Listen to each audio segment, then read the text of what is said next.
blessings. I felt beaten down. I was looking for a calling, felt lonely in a crowd. I was searching for the answers, too blind to see the signs. He was always by my side. Bonjour à tous et à toutes, bienvenue sur l'heure d'éveil, c'est Corinne et je suis heureuse de vous retrouver aujourd'hui pour un podcast qui me tient vraiment à cœur. Je vais vous parler des 3 étapes du couple. C'est vraiment quelque chose d'important à comprendre si vous voulez construire un amour durable, une relation épanouissante et qui dure. Tout d'abord, juste avant de commencer, je voulais vous dire que vous avez été nombreux à me demander d'activer les commentaires sur ma chaîne. Donc je l'ai fait tout récemment. C'est vrai que j'avais désactivé les commentaires, parce que je voulais pas forcément être influencée ou pas forcément prendre le temps de répondre. Mais je me suis dit que vous aviez peut-être parfois besoin de commenter ou d'échanger. Donc voilà, c'est ouvert. Je voulais juste vous le dire. Évidemment, j'accepte tous les commentaires tant qu'ils sont faits avec bienveillance. Il n'y a aucun souci. Moi, j'aime quand on me donne des informations, quand on n'est pas forcément d'accord avec moi, il n'y a aucun problème. J'accepte tout à fait ça. Le tout, c'est de le faire avec du tact et de la bienveillance. Ce sera la seule chose que je vous demanderai. Par contre, vous pouvez vous exprimer évidemment librement. On peut être d'accord avec moi, on peut ne pas l'être, il n'y a aucun souci avec ça. Voilà. Donc, podcast important pour le couple, pour la notion de relation. Vraiment, si vous l'écoutez, si vous intégrez ça, ça peut vous faire comprendre beaucoup de choses sur ce que vous vivez dans vos propres relations. Alors, juste avant de rentrer dans le vif du sujet, je voulais dire que ce podcast ne s'adresse pas aux couples où il y aurait vraiment de la toxicité, où il y aurait des gros dysfonctionnements, où il y a de la violence, que ce soit physique ou verbale, où vraiment, ce n'est pas tenable. Ce podcast s'adresse vraiment aux couples pour lesquels, il y a un amour sincère, équilibré, respectueux, etc. Et qui, sur le long terme, en avançant, il y a des problématiques qui arrivent et il y a des questionnements de est-ce que je dois continuer, arrêter, etc. Donc c'est important que je vous le dise parce que là, évidemment, les personnes qui sont plus dans des situations très complexes où il y a de la violence, des trahisons, etc., ça ne va pas s'adapter. Voilà, c'est important que je vous le dise. Alors, les 3 étapes du couple, quelles sont-elles ? Alors, je vais déjà vous les présenter et ensuite, je vais les détailler. Première étape, la phase de lune de miel ou la fusion. Deuxième étape, la phase d'opposition ou les batailles d'ego. Et troisième étape, phase d'apaisement ou le couple conscient. Alors voilà, quand il y a une rencontre amoureuse, donc là je vais parler d'une rencontre amoureuse où l'amour est sincère, partagé entre les 2 partenaires, va démarrer ce qu'on appelle la phase de lune de miel. Alors c'est une phase qui est magnifique. On voit généralement l'autre sous ses meilleurs angles, on l'idéalise et on se montre aussi soi-même en général sous notre meilleur aspect. On est un peu comme aveugle dans cette période-là. Ce qu'il faut savoir, c'est que dans cette phase, le cerveau sécrète tout un cocktail d'hormones, de la dopamine, des endorphines, de l'ocytocine, etc. La personne, elle est comme droguée. Ce sont des drogues évidemment naturelles. Et la passion se traduit par des rêves de l'autre, la sensation de papillons dans le ventre, il y a beaucoup de projections, on est un petit peu sur un petit nuage, il y a vraiment, tout le monde a vécu ça, c'est vraiment très particulier. Ce shoot hormonal intense, vraiment intense, c'est-à-dire avec cette production d'hormones qui est vraiment très importante, et ça c'est prouvé scientifiquement, c'est réel, ça dure environ 1 an. Et la phase de lune de miel qui suit peut durer encore 2 ans. Donc souvent on dit qu'il y a 3 ans un peu particuliers où on est dans ce moment un peu d'idéalisation, de tout est merveilleux, tout est magnifique. Et c'est seulement d'ailleurs à partir de ce moment-là qu'on pourra parler d'amour véritable et construit. Donc au début de cette phase de lune de miel, les différences de l'autre, elles nous attirent. Elles sont plus des avantages que des inconvénients.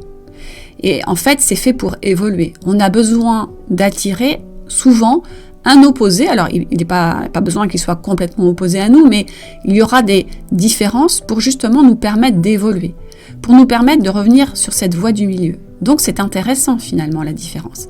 Et c'est fait exprès. Qu'est-ce qu'il se passe?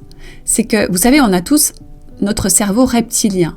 Et ce cerveau reptilien, qui habituellement est toujours en train de contrôler qu'il n'y a pas de danger autour de nous, eh bien dans cette période, il est complètement shooté par les hormones. Et il est mis en sommeil. C'est pour cela que dans cette phase, il peut être difficile de rester objectif vis-à-vis d'une personne qui, même si elle vous attire, n'est peut-être pas réellement la personne qui vous convient.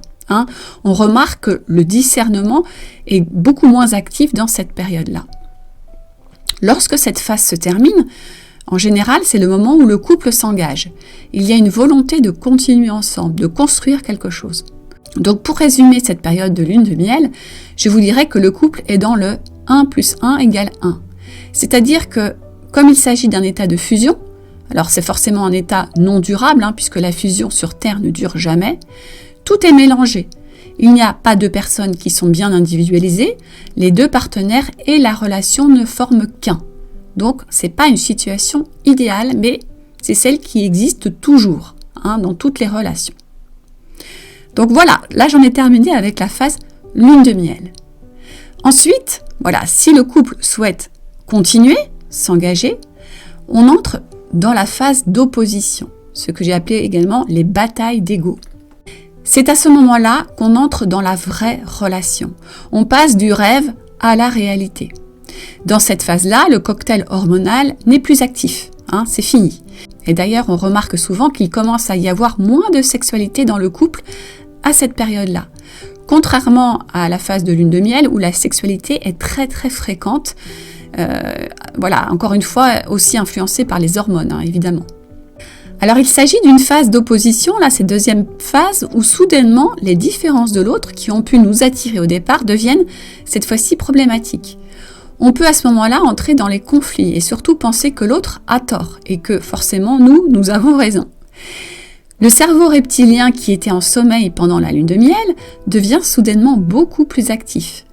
L'autre n'est pas un étranger puisqu'on le connaît, mais on se rend compte cette fois-ci qu'il n'est pas semblable à nous. Et heureusement d'ailleurs. Et cela peut faire mal quelque part, ou nous mettre dans l'inconfort. Sa façon de parler, d'être, de penser ne correspond pas forcément à notre propre modèle, qui vient notamment de notre éducation. Et on peut entrer en opposition. C'est un peu comme si notre petit enfant intérieur se rebellait pour défendre ce qu'il connaît, au lieu d'être dans l'ouverture de ce que l'autre peut apporter. En fait, chacun défend ses croyances. Alors souvent, ce sont des croyances limitantes. Et c'est sans fin. Il y a un désir de convertir l'autre, de faire en sorte que l'autre devienne comme nous. Et évidemment, cela ne peut pas fonctionner. Cela peut être plus ou moins fort, évidemment, en fonction des couples. On ne retrouve pas toujours le même schéma. Mais voilà, c'est assez caractéristique. C'est une phase qui est vraiment critique et dans laquelle il peut y avoir une rupture parfois. On dit que tous les couples passent par cette période d'opposition. Mais finalement, le pourcentage de ceux qui réussissent à la dépasser n'est pas majoritaire. Dans cette phase, l'ego est exacerbé, il est très actif. Il se sent blessé et en retour, il peut blesser. On peut donc très rapidement comprendre que sans maîtrise de l'ego, on aura du mal à sortir de cette phase. Et certains couples peuvent y rester pendant des années. Certains arrêtent la relation car ce n'est plus supportable. Et d'autres continuent de vivre ensemble tout en gardant cette lutte de pouvoir. Ça peut être épuisant au bout d'un moment. Pour résumer, cette période d'opposition, je vous dirais que le couple est dans le 1 + 1 = 2. C'est-à-dire que cette fois-ci, les deux partenaires ne sont plus dans la fusion, donc ils se sont individualisés. Ils savent qu'ils ne sont plus seulement la relation. En revanche, ils sont côte à côte, mais en opposition, sans nourrir la relation. Il manque, à ce stade-là, un élément important. Donc justement, voilà, qu'est-ce qui se passe à ce moment-là ? Soit les partenaires restent dans l'opposition et arrêtent la relation, soit ils restent dans l'opposition et continuent la relation, mais là, dans ce cas-là, ils s'éloignent de plus en plus. Alors ça devient souvent des couples qui ont de moins en moins d'interactions, ça devient de la cohabitation. Ou soit, le couple arrive à entrer dans cette troisième phase, ce que j'ai appelé la phase d'apaisement et le couple conscient. Dans cette phase, on sort de l'opposition, de vouloir absolument défendre son territoire. On sort d'un schéma où l'ego est sous emprise et non maîtrisé. C'est l'arrivée du couple conscient. Cette phase, elle est très intéressante car le couple va avancer ensemble dans la même direction, sans chercher à défendre son bout de gras quoi qu'il arrive. Pour être dans cette phase, il faut forcément être dans l'observation de notre ego, dans la communication et dans l'écoute attentive. Cela rejoint ce dont je vous parle souvent, le point de connexion. Dans l'étape de lune de miel, on a vu que c'était la fusion, et donc tout est mélangé. Cela ne dure pas, on sait, donc ce modèle n'est pas durable. Dans l'étape d'opposition, les deux partenaires sont bien distincts, mais plutôt opposés. Il n'y a pas réellement de point de connexion, ou alors il est assez faible, et surtout, il n'est pas conscient. Dans cette troisième phase d'apaisement, le point de connexion est beaucoup plus fort, et il est surtout conscient. Chacun des deux partenaires cultive en conscience cette connexion dans l'amour, la sécurité et le soutien inconditionnel. Encore une fois, tout n'est pas parfait dans cette troisième étape, mais le duo se soutient mutuellement pour traverser les épreuves lorsqu'elles se présentent. Finalement, ce qui change tout, c'est la conscience. À partir du moment où les partenaires ne sont plus victimes de leur mental égo, ne sont plus dans le rôle de victime, sauveur et persécuteur, chaque situation peut être discutée et solutionnée dans la bienveillance. Ce qui est également différent dans cette troisième étape, c'est la sexualité qui peut aussi être partagée en conscience. Parfois, dans la deuxième étape d'opposition, la sexualité est utilisée pour apaiser les conflits, ce qui n'est évidemment pas une bonne chose parce que faire l'amour après un conflit ou une frustration va forcément engendrer une raideur du corps, qui va aussi ensuite déclencher un message négatif pour les prochains moments d'intimité. Dans un couple conscient, la sexualité ne sera pas utilisée pour apaiser un désaccord. En conscience, les deux partenaires aborderont ce point de mésentente par le dialogue.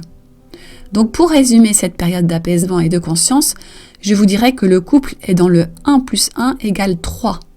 C'est-à-dire que cette fois-ci, les deux partenaires se sont individualisés, ils savent qu'ils ne sont pas seulement la relation, mais en parallèle, ils nourrissent cette troisième entité qui est la relation. Ils entretiennent ce point de connexion en conscience et ne souhaitent plus abandonner la relation parce qu'un désaccord ou un conflit apparaît dans le couple.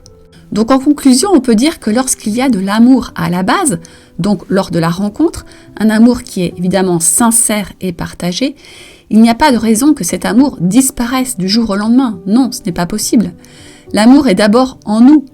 Ce qui peut provoquer l'envie d'interrompre une relation dans ce cas, c'est lorsqu'il n'est pas possible pour les deux partenaires de dépasser la phase d'opposition. Dans notre société, beaucoup de couples se séparent au cours de cette période d'opposition, ou alors restent ensemble dans cette même phase d'opposition, ce qui amène souvent les deux partenaires à cohabiter plutôt que à réellement partager de l'amour. Dans les deux cas, le couple n'a pas réussi à entrer dans cette troisième phase.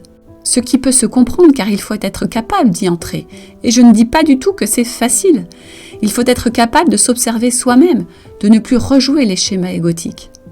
Finalement, l'entrée dans cette troisième étape ne pourra se faire que si les deux partenaires sont prêts à vivre plus en conscience. Je crois que c'est ça, vraiment, la grande clé. Voilà, donc si jamais cela vous intéresse d'en savoir un peu plus, si vous êtes dans cette phase d'opposition et que vous n'arrivez pas à en sortir, que vous ne savez pas quoi faire, est-ce que je dois rompre? Est-ce que je dois donner une autre chance à mon couple? Eh bien, n'hésitez pas à me contacter parce que moi, je vais justement vous aider à faire ce chemin en conscience pour entrer dans cette troisième étape. Souvent, il vous manque pas grand-chose en fait. C'est tout le challenge en fait de ce chemin d'éveil de soi qui nous permet d'aller jusque-là et de pouvoir entrer dans cette troisième étape. Mais pour ça, voilà, il y a pas mal de choses à connaître, à conscientiser et un accompagnement peut beaucoup vous aider évidemment à faire tout ce processus-là. Donc n'hésitez pas, moi je suis à votre disposition. Vous savez que vous pouvez toujours réserver un entretien gratuit avec moi pour en discuter. Voilà, je vous dis à très bientôt pour un nouveau sujet. Au revoir.